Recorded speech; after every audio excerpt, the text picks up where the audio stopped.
You dip?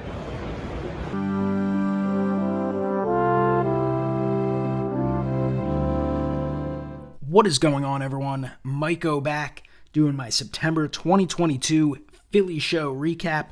Philly show is a fantastic show, an absolutely awesome show, the longest running baseball card show in the country, at least according to them. Haven't verified that, but it's an awesome show. It's big. It's gotten bigger. Just set up at a new venue over in Oaks, PA, which is definitely better than Valley Forge. Now, I like Valley Forge, very convenient to the turnpike, a lot of places around it, like that it was right under the casino, but the new venue, much bigger.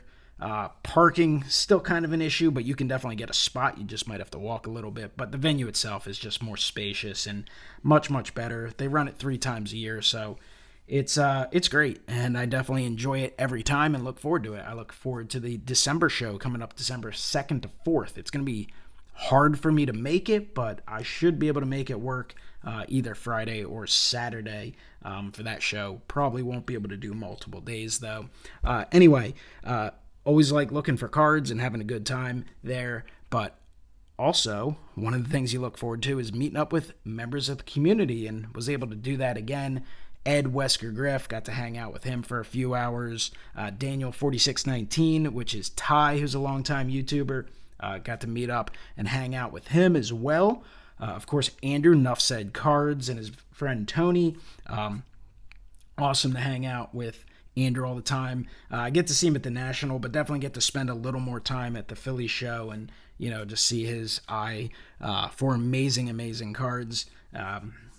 So that was awesome. Of course, Brian B. Roth 6, and it was great. It was fun. It was a long day. I did like a 15-hour day that day. I actually got up early and went to an auction, so I got to the Philly show a couple hours after it started, and then stayed through its duration to about 5:30 or so, and then went to the trade night as well, which was active, very modern, not very baseball centric, and not a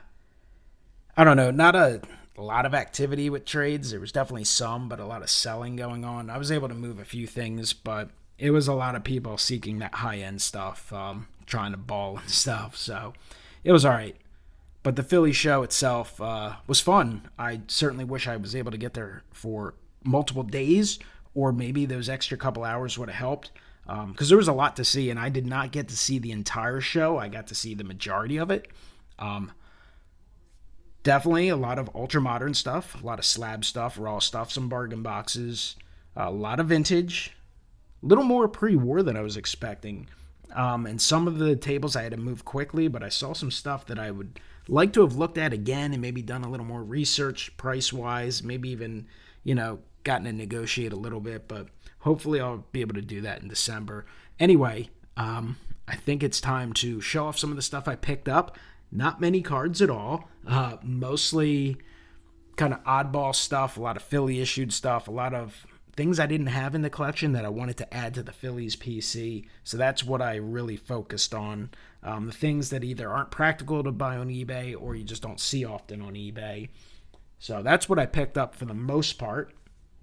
I do have one traditional card that I picked up. Picked this one up. It's my last purchase. Picked it up from Brian. Card Soup, B. Roth 6. Check him out.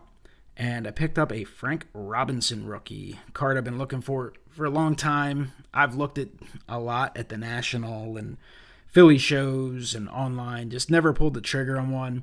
And grabbed this one from Brian at a good price. It does have some flaws, but hey, from right here, it looks great. Color's pretty solid. Centering's definitely pretty decent. Not too bad. Turn it over. You got some marks, right? You got some marks up there. You got the little staircase going with the statistics. 348, which I assume stands for that batting average in 1953 in the minors. But that aside, nice card.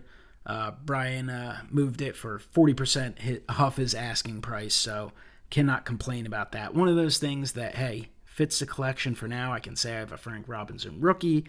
And then at some point, if I do find another one that I like a little more, I'm pretty sure I'm not going to lose money on it. You can't go wrong with a Frank Robinson rookie. So, very cool card. Happy to pick that up. Outside of that, like I said, a lot of Phillies stuff and kind of a mix. Some postcards, some team-issued stuff, some newspaper clippings. So not your everyday stuff, not your every YouTube video stuff, but let me just show off a little mix of it. So here's a Del Ennis team-issued, postcard-sized. There's the Robinson, so obviously a little larger, but pretty cool. Del Ennis, popular Philly. Picked up this baseball highlights. Robin Roberts, Phil's superstar, leads league in victories. So cool card there. Richie Ashburn. This is Dick Perez. These are very expensive signed. Ashburn passed away before signing too many of them. But this is one I didn't have. Needed to add it to the Ashburn collection. Obviously, just a fantastic looking card.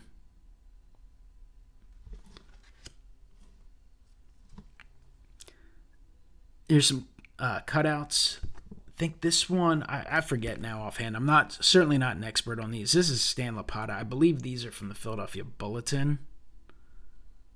So I got the Stan Lapata and Andy Semenick.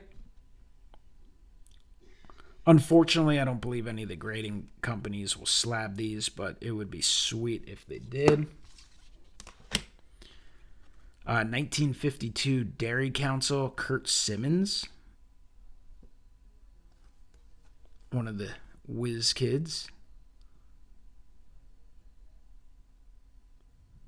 So that's a cool one there. Not something you're going to see too often. So this is one I actually had. Picked this one up. So a lot of this stuff, a few came from different guys, but the majority of it came in one bulk lot from one dealer. This was something I picked up somewhere else, but Jose Gomez, guy who only played a short time for the Phillies. I already have one of these that I actually got slabbed, graded from SGC, but just picked this one up at a good price and figure, you know what? Why not? It's cool looking. One of those that I may grade and then, at some point maybe trade or sell off. But we'll see. I don't know. I enjoy all these old school things. There's a little lot I picked up. Philly's greatest moments. These are from 1983. I'll have to finish this set at some point. I don't have the complete set, but Philly's greatest moments. We got Robin Roberts. Grover Cleveland Alexander.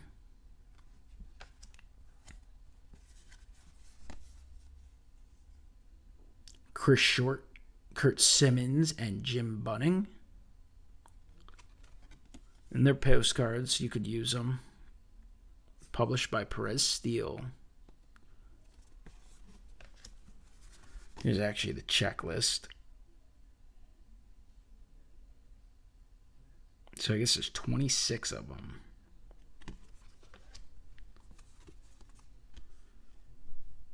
"1983 Nostalgia Nights art postcards." Would love to see them do an updated set. Great moments, Mike Schmidt, or something similar. Sherry McGee, Gabby Creveth, Ed Delahanty. 3 all-time greats for the Phils. Maybe I can order one.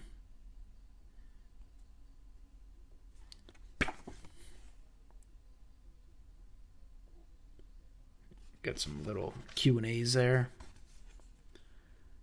Eddie Waitkus, Pete Rose, and Dick Allen.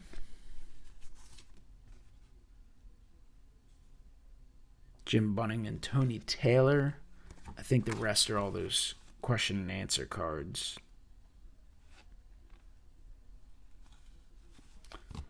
All right, so they're the most traditional of cards. The rest, we'll see if I can show them off. Maybe we can do it like this. I might have to lift the camera. But anyway, a lot of these, this is actually one of the smaller ones, are team issued, kind of premium. Schoolboy Row. Really nice looking there. All right, so this is out of the Inquirer, Stan Lapata, cutout. And then Hats Off, Richie Ashburn.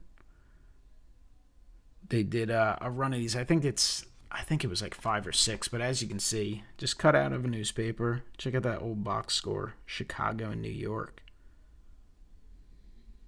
Willie Mays, 3 for 4, man, hitting towards the bottom of the lineup, 7th. Duke Snyder.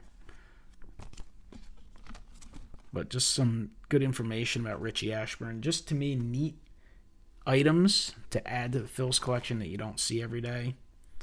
All right, so this is a bulletin pin-up exclusive, and I believe like this is the cutout. So you were able to cut them out of the newspaper and save them. Obviously, a lot of people, I'm sure, did not. And then you could also go down. I don't know if they were mail-aways or if you could go down and pick them up. Actually, here on the back.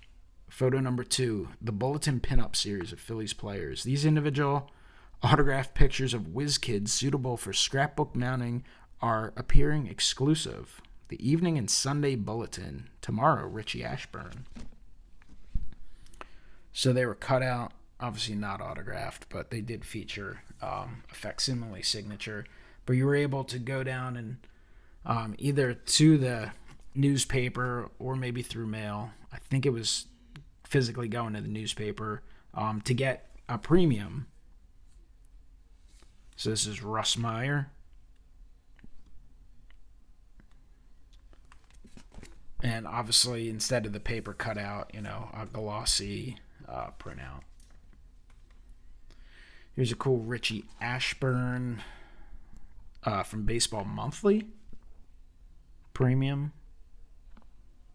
Great image there of Hall of Famer Richie Ashburn.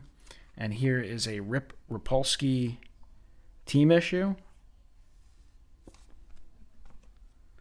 Then I got a Tom and Jerry comic book. I'm going to start investing in Tom and Jerry comics. That is not why I bought it. I mean, it's kind of cool. It's Tom and Jerry, I guess. But the reason I picked this up wasn't for the comic. It was actually for the advertisement on the back. The Wheaties advertisement for Robin Roberts. Pretty cool little comic there of Robin Roberts eating Wheaties. Spark up with Wheaties. So, thought that was awesome. Just something cool. I've seen guys selling these online on eBay, just like the back page. So, pretty cool pickup there. Here's another team issue of Mike Ryan. He was actually a coach with the Phillies when I was growing up. Obviously played for the Phillies back in the day. I mean, the back's seen some better days, but the front looks solid. And here's an Art Mahaffey 1964 cutout. And this is one that I don't have it handy, but I actually have the glossy version of it, the premium stock version of it. So thought that was neat to pick up. And then kind of in that bundle, I also grabbed Gene Mauch, the infamous manager of the 1964 Phillies, who at one point had the biggest collapse in baseball history, but thankfully the Phillies back in 2007 erased that by coming back and defeating the Mets and winning the division. I think they were back 7 with 17 to play, and it was crazy that they won that division. But pretty cool. So that is it for the Philly show recap. Like I said, fun show. A lot of great stuff to look at. Wish I was able to get there a second day. Had a blast hanging out with everyone. So many other people at the show that I know. Philly show's fun. It's got a couple hundred dealers. Like I said, great mix of stuff. And It's not quite the national in size, but there is a lot of variety, and hope to get there in December. Hopefully you guys enjoyed. Definitely go check out, if you enjoyed it, check out some of the other Philly show recaps. I know Ed Wesker Criff did one. I know Daniel 4619 did one. I believe Andrew Nuff Said Cards will do one. Maybe even Brian as well. Check out those guys' channels and check out their recaps as well. Appreciate you checking out this one. Comment below. Let me know what you think of the pickups, anything that stood out to you. And I will talk to you next time. Have a great one.